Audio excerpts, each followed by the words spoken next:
Assalamualaikum everyone, welcome back to another interesting video on Historical TV. Today we will be talking about a very hyped up Turkish drama serial that is Dirilis Ertugrul, also known as Resurrection Ertugrul.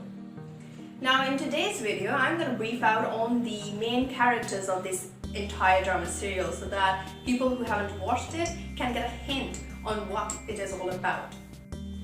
So our first character to talk about is Ertugrul Ghazi himself, who is the very main character of the entire series, as in the entire series is actually based on this character. So this person is also my favorite character. Now Ertugrul Ghazi was basically born to Suleyman Shah. Suleyman Shah was the leader of the Hayme tribe, and he got married to a Seljuk princess, Halime Sultan. With her, he had 3 sons, Gunduz, Savci and Osman. Then further, he dies in 1281 CE and gets buried in Sugut in Turkey. And the most powerful role of his, as he is shown, has been played beautifully by Angin Altan. Okay, so next up we have Turgut Ap, who was in real the truest companion of Ertugrul Ghazi, as is also shown in this drama serial. Now, Turgut Ap is basically famous for 4 facts. The first, that he always fought with an axe. Second, that he served to be a great source of wisdom for Ertugrul's 3 sons. And third, that he lived an extremely long life of a century and 25 years. That's so much experience. And lastly, when he died in 1323 CE, he got buried in a village which was named just after him, Turgut Ap village in Ingold. And in this drama serial, we see Singe's Osman playing his role with excellency.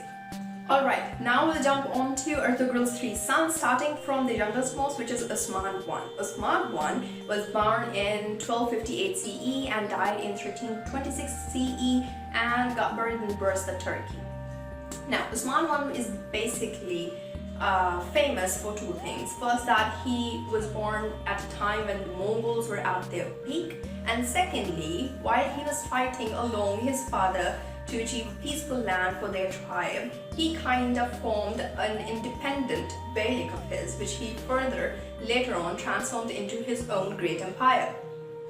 We can see 2 independent actors working on his powerful role in 2 different plays. The first being in this, which is Dirilis Ertugrul, and the second being Kurulus Osman. And now comes Bamsi Bey. Bamsi Bey was basically also a very legendary Turkish warrior and is found named in quite a lot of Turkish folklore. And we can find his entire historical account dedicated to him in a form of a book named Dedi Korkut. It is known that he spent 16 years of his life in a dungeon in the Byzantine Empire, where he fell in love with a princess and the princess fell in love with him as well. And that is why the princess helped him escape that. Now we see that in Dirilis Ertugrul, this character is played by Nurettin Sonmez. Next up we have Suleyman Shah, who was the father of Ertugrul Ghazi and the leader of Kai tribe in the first place. That is before Ertugrul Ghazi, of course.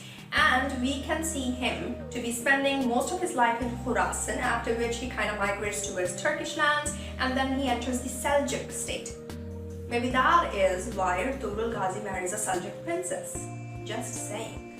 Now, we see Suleyman Shah dying in 1227 CE. Suleyman Shah dies in 1227 CE while he's crossing the Euphrates River in Syria. The next character is Hayme Hatun, who was the mother of Ertugrul and the wife of Suleyman Shah. She kind of outlived Suleyman Shah and managed it up to 1268 CE when she got buried in Dominic in Turkey. We can see her accompanying her son after her husband's death in all his struggles, all his conquerings, etc, etc, etc, until they reach Sugut. And now we have Halime Hatun. Halime Hatun was the wife of Ertugrul Ghazi and the mother of his 3 children, Gunduz, Savci and Osman. She was also a Seljuk princess, but despite of being a princess, she preferred to live in tents instead of in her palace. Also, she was very loyal to her husband.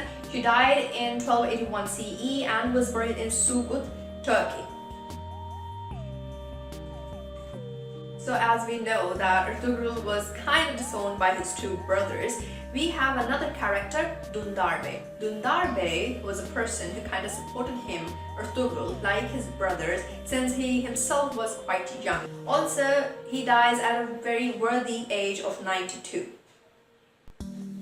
Now, Dirilis Ertugrul, the entire series, basically also got hyped because it doesn't leave the importance of Muslim scholars behind, because most of us, the generation today, isn't quite sure of how many philosophers, Muslim philosophers or Sufi poets or stuff have had a great influence on Muslim history. We don't know that, right? But this season brings it just about. We have Ibn-e-Arabi seen as the Sufi poet, a philosopher, a Muslim scholar, and a great advisor for Ertugrul Ghazi and his entire family. So we see this character dying at the age of 75 and getting buried in Damascus during the Ayyubids dynasty. And we move on to the middle child, who was Savci Bey. Savci Bey was also born to Ertugrul Ghazi, of course, but he wasn't interested in warfare. He was more interested in science and technology. Despite that, his fate lied in battles. So we can see him embracing martyrdom in a battle at Ekizki. It was around 1287 CE. And in this series, we can see Kerem Bakisoglu. Names are difficult, right?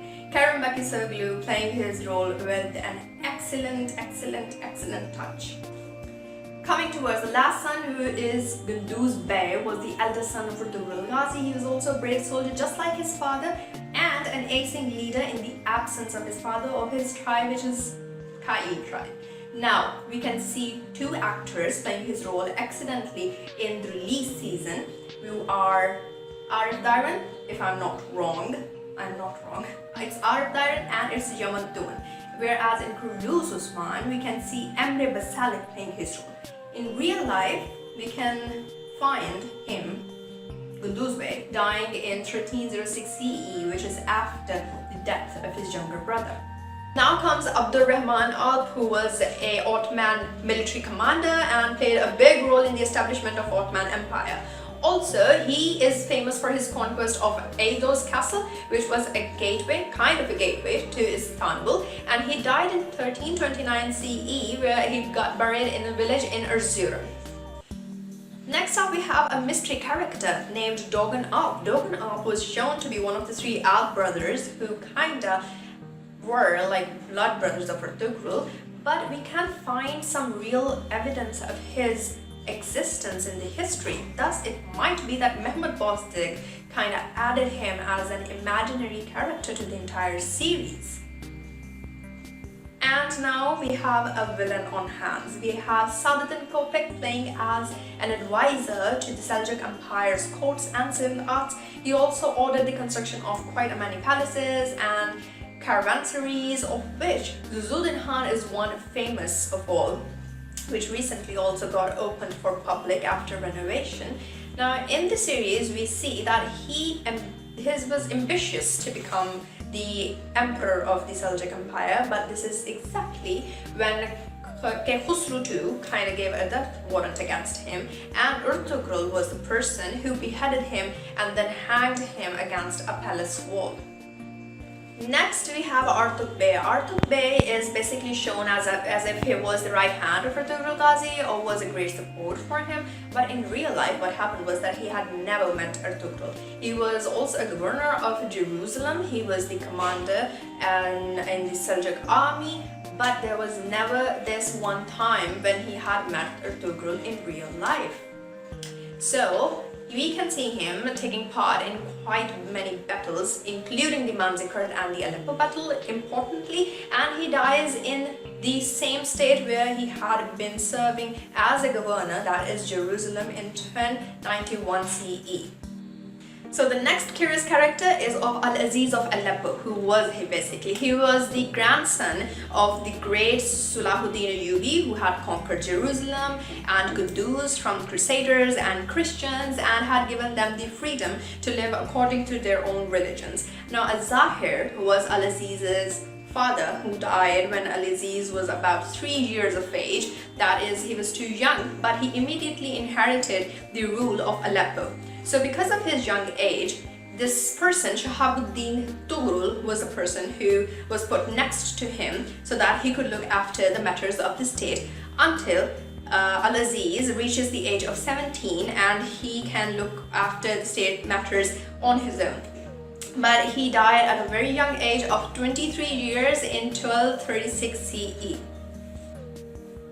Our third last character is of Baycu Noyan. Baycu Noyan was basically the commander of Mongol army who succeeded Charmigan, who was the commander before him, and he was appointed by Ogidi Khan. He basically is known to be most famous for putting Seljuk Empire to rest, that is, drawing it towards its downfall in the battle of Qose Dag. And according to Rashid al-Din, he was killed by Halime Khan in 1260 CE. Our second last character for today is Burka Khan, who was the son of Joshi Khan and Sultan Khatun, and hence was the grandson to Genghis Khan. He was the first Muslim Mongol ruler, and he started a rebellion against Halime Khan and made an alliance with the Mamluks of Egypt. And he was the major cause of the demise of his own empire, which is the Mongol Empire. He died in 1266 CE and got buried in Burka Khan in Mongolia. And now we come towards our last character, which is Sultan Aladdin Gaikod I, who was the Sultan of the Seljuk Empire in the Rome region. His reign basically lasted for only 17 years, starting from 1220 and ending in 1237 CE. He was aware of the increasing power of the Mongols, so what he did was that he strengthened the borders of Anatolia by reinforcing its eastern borders. And then he died in 1237, of course, and got buried in Konya in Turkey.